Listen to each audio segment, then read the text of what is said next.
Animal. They were owned by the people who own a restaurant called Osteria Vilange. And they closed down Animal, and a place called Soul Crab Chicago opened up there.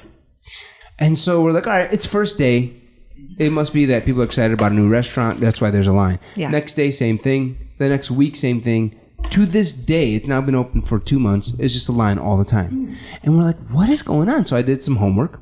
And then, I didn't do homework. I myself own a restaurant. My late father recently passed, and I took over his restaurant. So I've been figuring out what to do with the restaurant. And someone called my restaurant saying, hey, we want to do, we're bloggers, we're YouTubers.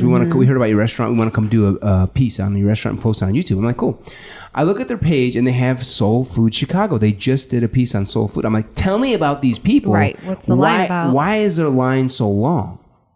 And they're like, oh, it's a chef named Darius Williams from Georgia who just moved up here. He's had a huge following on Facebook and Instagram. He never opened a restaurant before. He's just a good soul food kind of chef that everyone knows. And now he opened up this restaurant, and people can't stop going there from all over the city. And it woke me up to the reality of how intense social media is when it comes to the real world. Yeah. I think of social media often as this virtual world. Seeing the line in front of my house every day woke me up to like, wait a minute. No. It's not a fake virtual world. It's real. Yeah. People go to things, and lines are outside of doors because of social media. Yeah. It has taken over. What's the name of the restaurant? Soul Crab. Have you been there yet or not yet? I'm not willing to wait in line. So yeah, it just made me realize, like, holy shit, everything's going online. So with that, let's begin, guys. Welcome to Business News and Other Shit. I am Amr. Thank you all for listening. Whoever is listening to this podcast, we got some cool-ass guests here today, besides our John Dolder, assistant producer. What up? How you doing, John? I'm feeling good. John, I realized something the other day. You got some really deep blue eyes. Yeah, I've had that told to me before. I believe it. Usually, though, like, because you often have, I don't know how to say this, but like creepy stare sometimes. Yeah. I have an intense stare that people call creepy. I missed your blue eyes. And the other day, I'm like, I'm going to have the courage to look John right in the eye. I don't care how creepy he looks at me. And I looked you dead in the eye. I'm like, oh my God, you're beautiful. Yeah, it's like they're like mood rings. At night they turn to black, but during the day, you should wear more blue. It'll pop it out. Yeah, enough of the black goth. All right, man. Mm-hmm. Yeah. I'm hiding my best quality, I guess. Those are the laughs and voices of IRA Club gangsters, Dennis Blitz and Kasha. I don't know your last name, Kasha. Macho, like Macho Man. Oh, really? Kasha Macho. Kasha Macho. Mm-hmm. Great to meet you guys. Thank you all for coming on the podcast. Good to be here. Business news and other shit. We are not your regular business podcast, just so you all know. But we're also not that different. I'm not going to lie to you right now. So yeah, thank you all for coming on. Dennis, you are the CEO and founder of IRA Club. That's right. Which is not like, I mean, when I saw it, I'm like, is this like the hair club for men? Or is this like, what kind of club is this? We've had people think we were a nightclub. People would check in on Facebook late at night on the weekend. Get out. Oh, we were at the IRA Club. No shit, we were at the IRA Club, yeah.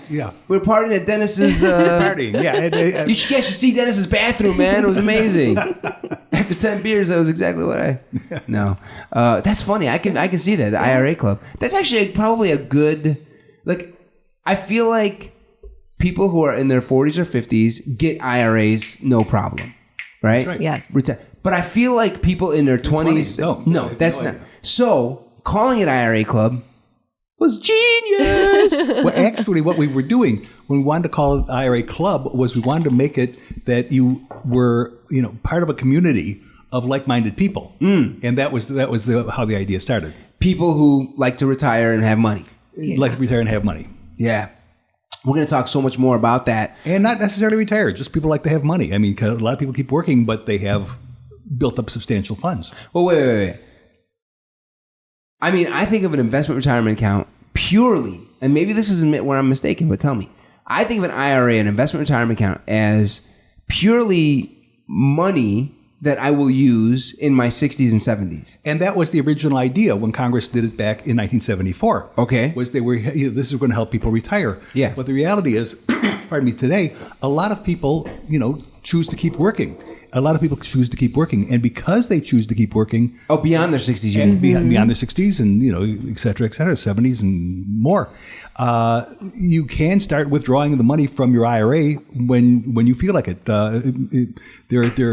There's a misconception that you have to wait till you retire to pull money from your IRA, but you can pull money from your IRA at any time you want. There will be a penalty. There will be a penalty for early withdrawal, but early withdrawal has a definition. It's 59.5. Ah. So the point is they want you. It's it's like, kind of like the penalty for cashing in your CD early. Let's say that they're giving us all these tax breaks.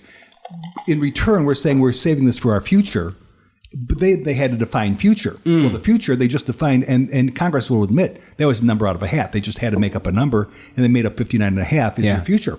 And so they said, if you wait till you're at least 59.5, start taking money out, there's no penalty. You take it out before it's early withdrawal, but that penalty is only 10%. I mean, now that I think about it, and we're going to talk a lot more about this in the second half, but I'm dying to get this question now because I never thought of an IRA as a vehicle to be used, even if you don't necessarily use it during retirement. It's really a vehicle. The problem is that everybody uses the name, which is individual retirement. Right. And we should rename it. Exactly. It should have been renamed, but it's not going to be. And if you know this so well, if you were to rename it, do you have something in your back pocket? Like if President Trump called you up, Dennis Blitz, I want to know how to rename retirement funds. What would you? Do you have anything? That's a good idea, a good question, and let's call it. How about the unlimited future funds or something like that? Unlimited funds. Yeah, that's good. Unlimited funds. Yeah.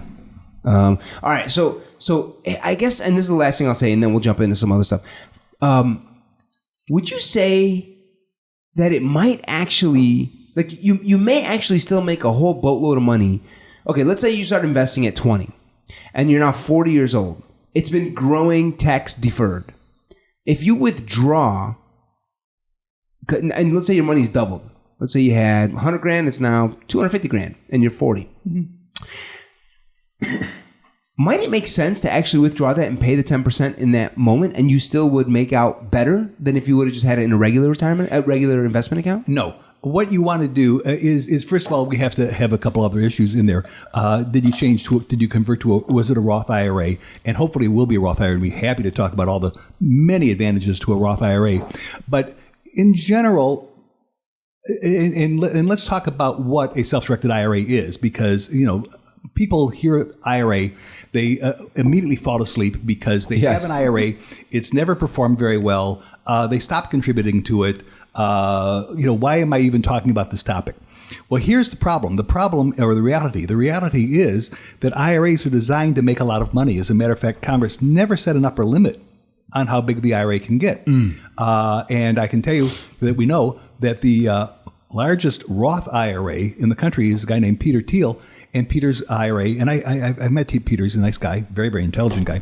Peter has $1.2 billion in his IRA. No shit. Yeah. And when we had dinner together, Peter did not pay. Now that I think of it. That's why you've got all of it. That's why he's got the billion, baby. He saved money on dinners. But the point is that these accounts can get very, very large. Peter did not accumulate $1 billion in a Roth IRA by making his annual contribution. Of course, he makes his annual contribution. However, you can accumulate an unlimited amount of money in an IRA by just making intelligent investments. We deal with, and Kasha can share with us, people that we meet every week who have $800, $1 million in their IRA. We met somebody the other week that had $6 million in their IRA, etc. So, what happens is the majority of people who hear IRA immediately turn you off because they say, I did it, I invested in mutual funds, and, I started with, $600, and 10 years later I have $612. Yeah. This is not very exciting. Correct. And they're right. And, and then so they give up. The point is, no one ever sat down with them and just told them how to use an IRA, because the IRA is a phenomenally powerful tool to make money. I can't wait to hear about how you believe Peter Thiel made $1 billion in his IRA. I can't wait to hear about that. I have no, and we will postpone it to the second half. Oh, But that's what maybe I'll forget. you think, John? Can you make a note? All right, I'll put down Peter's IRA. Yeah. And then we also want to know what Peter had for dinner that night. So write that down. Yeah. Got All it. right, let's jump into it. So, lots of business news this week. We're not going to be able to talk about all of it, but there's been so much stuff. The two biggest things, obviously, are the House of Representatives of the United States of America has begun an impeachment inquiry into President Donald Trump. You guys have been paying attention. Notice that? It's the news. It is the news, right? Man, is it me, or do you feel like we live in an alternate universe right now? You know, I will tell you that You are older than me. I think you're the wisest person in this room, Dennis, with the most experience. So do share wisdom with us, Gandalf. When I was talking with Abraham Lincoln, we talked. I'm not that old. I said to him, Abe, you're not going to amount to anything. That's what I said to him. You told him that. Yeah, that's what I said. I said, someday they'll invent basketball. You can make a living. Until then, the point is that as far as this impeachment inquiry is concerned, economically, I think it's going to have much less effect on the economics of the country than everybody, than some people think it is. Yes. It's it's not a sideshow. It's a main show. Oh yeah. But business, it just goes on about itself. It gets silly at times, overpricing things. But it always corrects itself. Yep. And it will go on. I mean, you can buy a house in your neighborhood for X dollars last week, and now that there's the impeachment going on, you want to buy the same house, it's going to be $3 one way or the other. It didn't crash. Real estate hasn't changed. The price of oil didn't change that Unless much.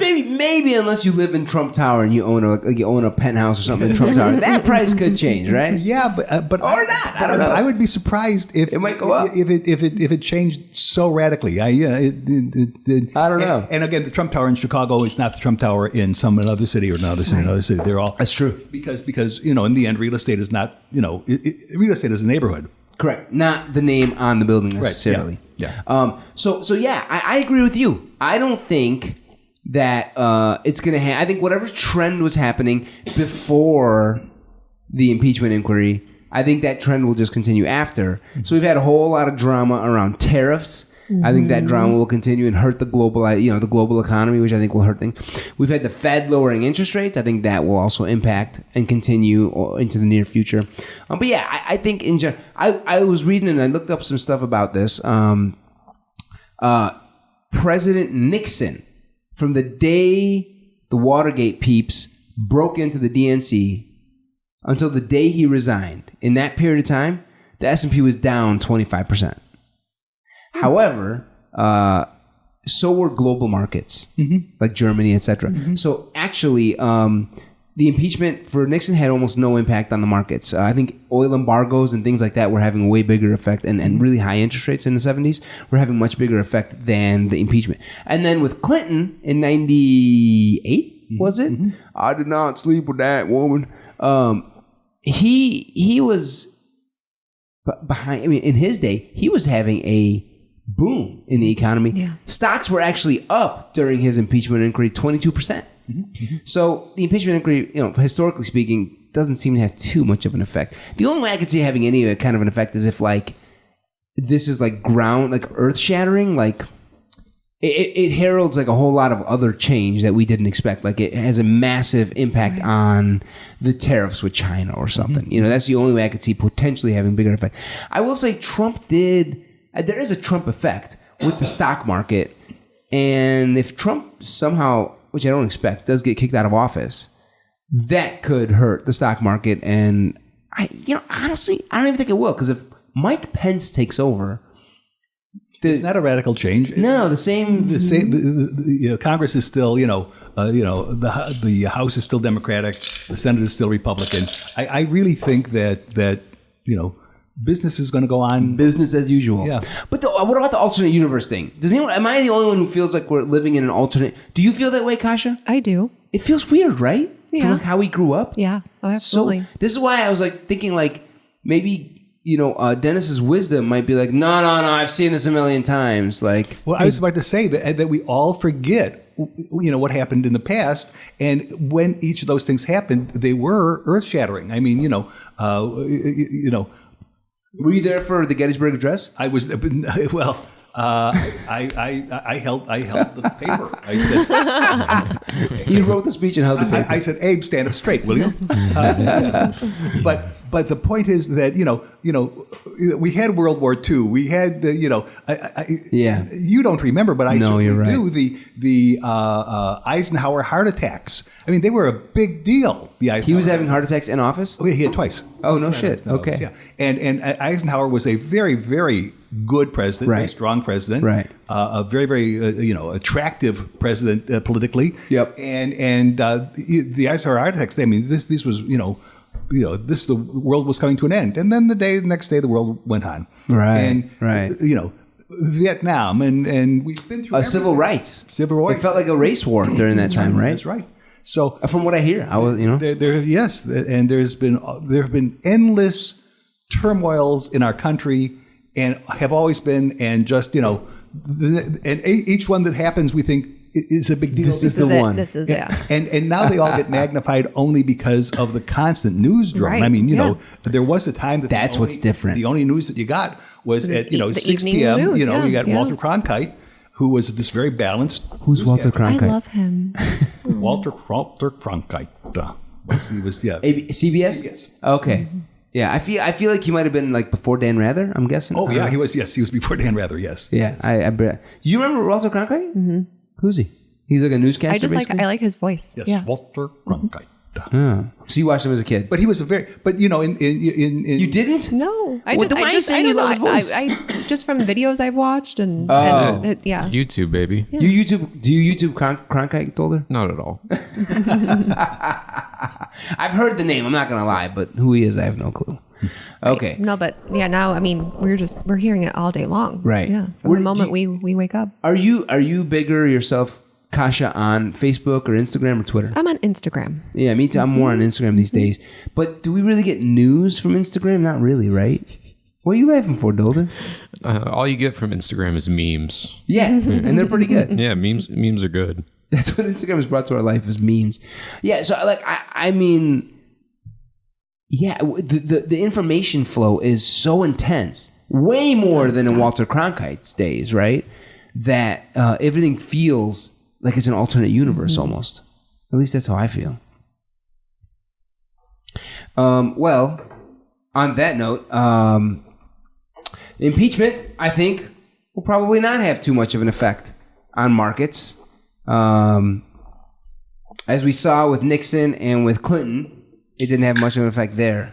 I mean, I don't even know if the dude committed treason. It feels like treason.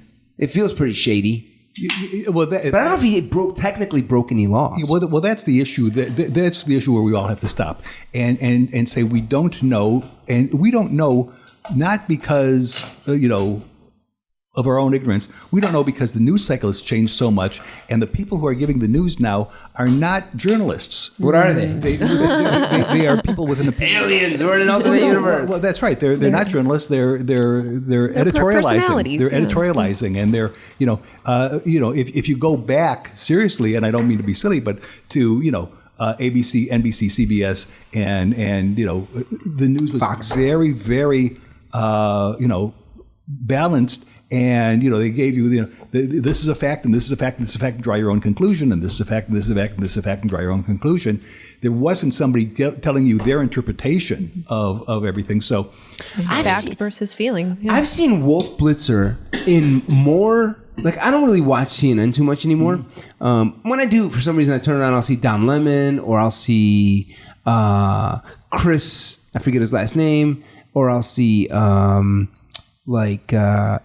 Cooper. Mm-hmm. Like, I don't even see Wolf Blitzer anymore. I see Wolf Blitzer more in movies and television shows than I do on TV. So you're right. I don't think they are journalists necessarily. I think they're more personalities. They're celebrities. Journalists were very, very careful about Walter this. Cronkite, damn it, is a journalist. Well, sure, and the people that were before him. I mean, I'm blanking out on some names, but they were I'm definitely not blanking out on any names because I don't know any names. Yeah. I barely know Walter Cronkite, so I couldn't even blank.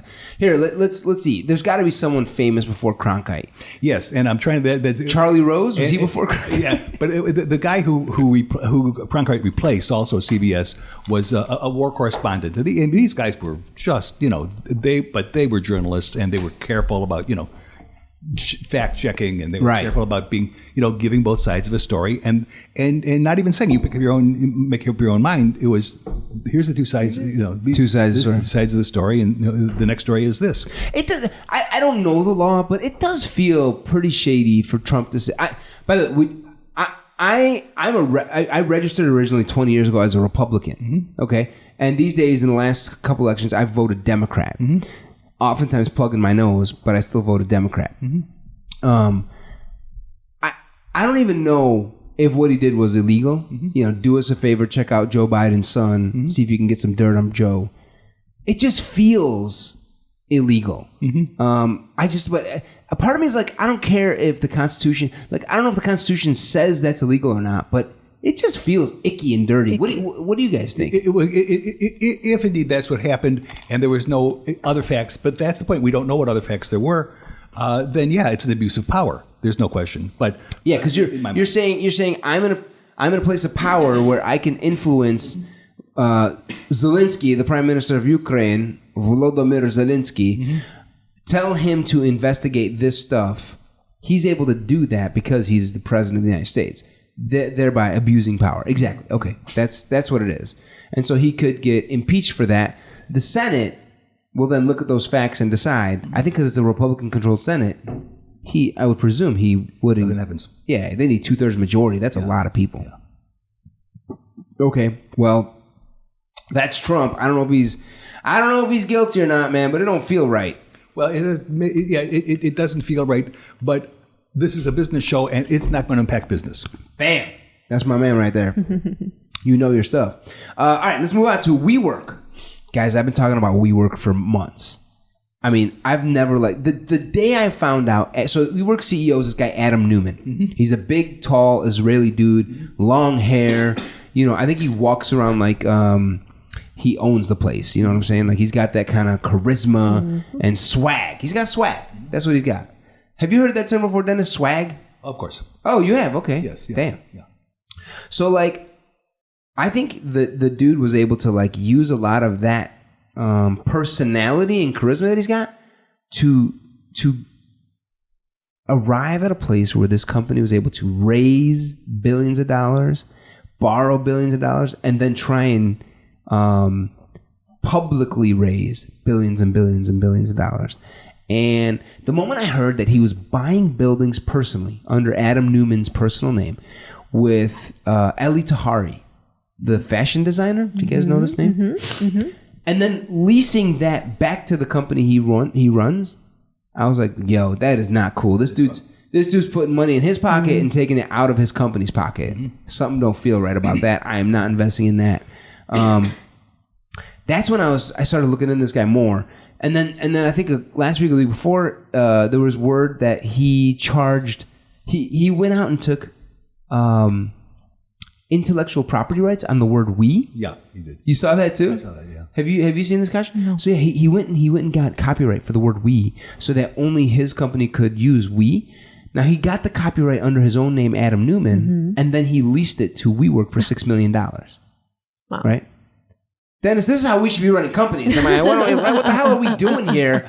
We're just getting scrapped. We're getting Adam Newman's sloppy seconds. That's what we're doing, Dennis. The other day, someone in my office mentioned that apparently he had used company stock to secure a personal loan of $500 million. J.P. Morgan gave him that loan using his. Now, nothing's wrong with that.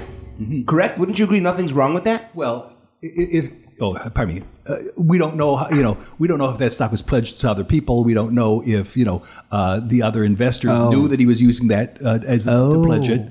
That could be shady. You're saying? Oh yeah, well, yeah. If I'm going to take a $500 million loan, I'm going to use company stock as the collateral. I'm going to, and there's other investors. I should inform the other investors or get the permission of the other investors to say, hey, I'm borrowing this money for my own personal use. Right. I'm using a major company asset to to support the Gain loan. funds, right. Yeah. And so, That could be shady. Okay. it's very shady. I just heard you say collateral, Kasha. I know you do a lot of the client relation stuff Yes. for IRA Club, but do you finance pretty well? I've learned a lot through doing this. Yeah, absolutely. Yeah, damn. Because you're just, you use his shares as collateral. I'm like, damn, who are you? All right. So, okay, so that could be shady. Now, so here's what's going on. I've been thinking this dude is shady, and lo and behold, when they tried to go IPO this past week, big institutional investors like Peter Thiel, right? Yeah, Peter was not in that one. Yeah, I'm sure. My guess is Peter was like, "F you, I'm not giving you my money." Is what I think what Peter said. Yeah, is my guess. I don't know if Peter was ever asked. I mean, I just happen to. You got him on your speed dial. Can you just call him right now and check? I can call him. I don't know if he's going to. He's probably getting a free dinner right now. Yeah, you got some other suckers. Yeah, as long as it's not an IRA Club's dime. That what'd be amazing though. You know what you should do, Dennis? Just a quick aside. We'll get back to Adam Newman in just a minute. You should use your relationship with Peter Thiel. Tell him, hey, can you move your IRA to IRA Club? And then you can say, I've got someone with $1 billion IRA. Yeah. Actually, that was how I met him. He has his account with a friend of mine at another company. And so, yeah. I mean, at least $500 million. Come on, dude. Right? Just I bought you a steak dinner, and you're no, actually, I didn't even buy the dinner, so I have very little leverage on this. All right. We'll try, though. Yeah, I would say do Doesn't not. hurt to try. Right? You got to ask. Ask for the moon, baby. All right, so Adam Newman. So he's been so their IPO flops. No one's willing to give them money last week. Everyone's like, "Yo, this guy is big on drugs. This guy is big on doing unusual behavior as a CEO. We will not give you any money." So he was pressured, I think, by SoftBank, which is their biggest private investor. Right? I think they pressured Adam, saying, "Hey, step down." Which was weird because Adam has the controlling power of the whole company. Each of his shares has 20 votes. And so not only did there was a whole drama that unfolded this weekend. Sunday, he meets with various people in the board. And by the way, his wife also works at the company, and she supposedly acts in an unusual way with other employees where she'll hire or fire people like that just on talking to them for minutes. Like, I don't like his energy, fire him, and then other friends and family who are top executives all this week got pushed out after some weekend drama. This sounds like Chicago politics. It does feel that way, doesn't it? Sure, yeah. Totally feels that way. So he gets pushed out this week, but the drama unfolded in an interesting way. Sunday, he meets with the board, and they're like, "Yo, you got to leave. Our biggest investor could walk." And then Tuesday, when it becomes clear to him, like, I'm probably going to have to do this, he goes to sit down at my old stomping grounds, JP Morgan, Midtown Manhattan offices. So sits down with Jamie Dimon to talk it through with him and get advice. And then the board shows up to that meeting, and they all have a meeting at JP Morgan's headquarters, and they hash out all the new management. At which point Adam steps down as CEO. So Adam is no longer the CEO.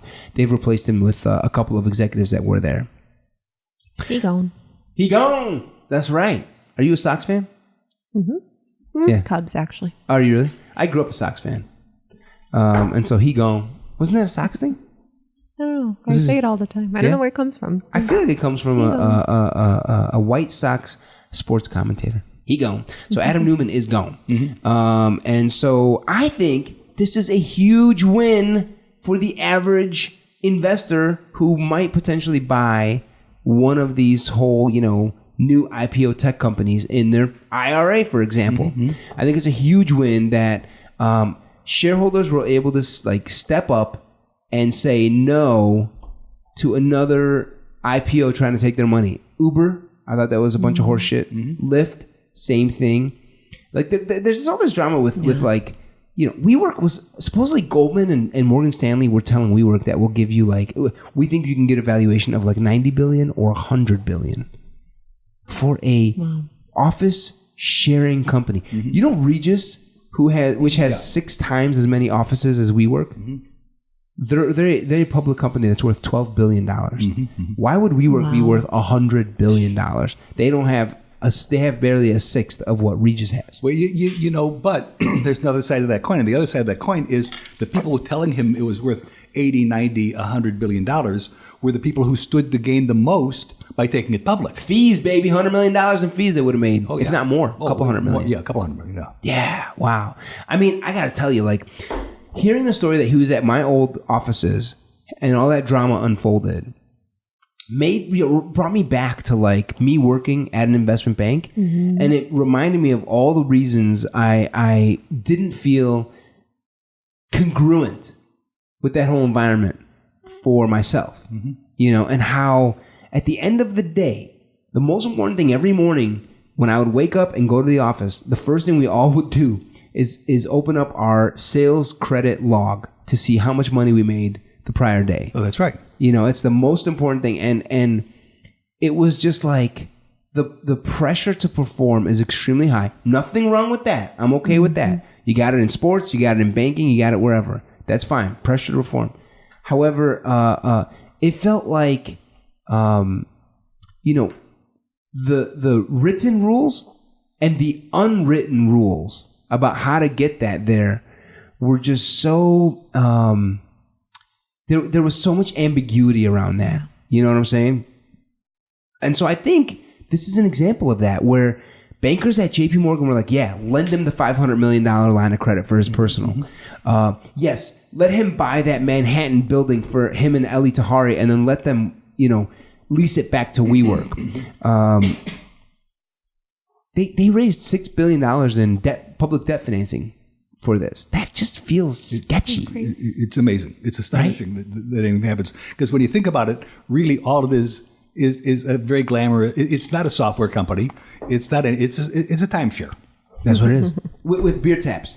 So they have beer taps in their office. So there you go. So yeah, that should be worth $100 billion. Wouldn't you agree? Yeah. So so he's stepped down. His voting shares have changed. He no longer has 20 votes. I think he has 3 votes now.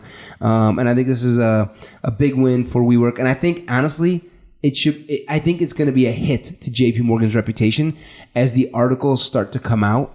I don't think they'll get sued in a huge way. I think they'll be able to skate by, again, because these rules are so ambiguous. But like pushing, advising on the IPO, doing a line of credit of $500 million, helping him raise $6 billion in public debt financing, the all of these things. I think we're just all. I feel like the bank, JP Morgan in this case, if anyone was to realize that this whole thing was sketchy with Adam Newman, it kind of should have been them. That's right. That's right. But I don't think they'll have to pay the piper for anything. Who knows? I'm not in the boardroom, but there was so much money available and so much money moving around. And if you're a bank, money moving is a wonderful, wonderful thing. And you just shut your eyes to that's poetry reality. in Jamie Dimon's ears. It's just you shut your eyes to reality when you're seeing billions move in and out. Yeah, you make that interest, you make those fees. Yeah, when you're talking $100 billion and these kinds of numbers, what's 1 basis point worth? Right. It's a lot. A lot. That's exactly right. So yeah, that's the WeWork drama, and I think it continues, and we'll see where it goes from here. But the whole thing just feels really, really like it's going south. Yeah, I think that's kind of most of what I wanted to say about that and what I think about that. WeWork, man, Adam Newman. I think the just visualizing Jamie, my former boss's boss, and Adam sitting in Midtown Manhattan, hashing out how he should step down as CEO, felt like, just something evil about that. Like, almost like, how, hey, Jamie, give me advice. How can I deal with the situation and walk away still, worth billions of dollars, And I'm just like, man, I'm all for people making their money and being smart about it.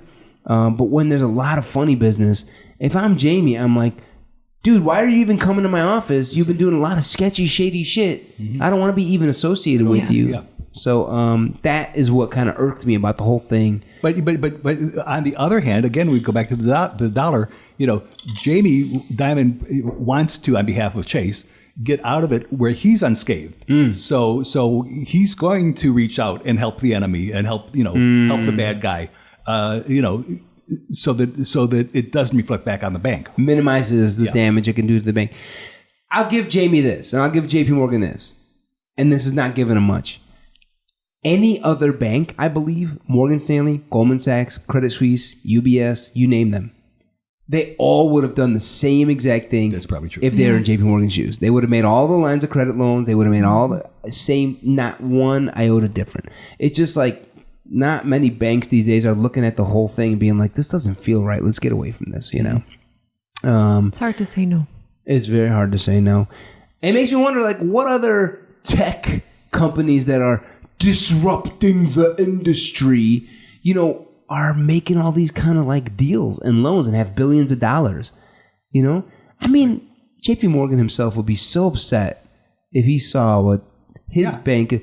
I mean, you knew him, right? In your day? Yeah. Well, he was my driver for a while.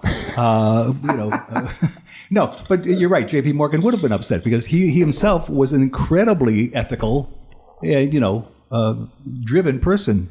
Man, you know so much shit. Do you really know a little bit about JP Morgan? I mean, he helped bail out the country at one point, right? Yeah, very much so. Yes. No shit. Have you studied this at all? No, I haven't. I'm just saying that that's his reputation. It's his reputation. Correct. That he did very, very much help bail out the country. Yeah. May you rest in peace, JP.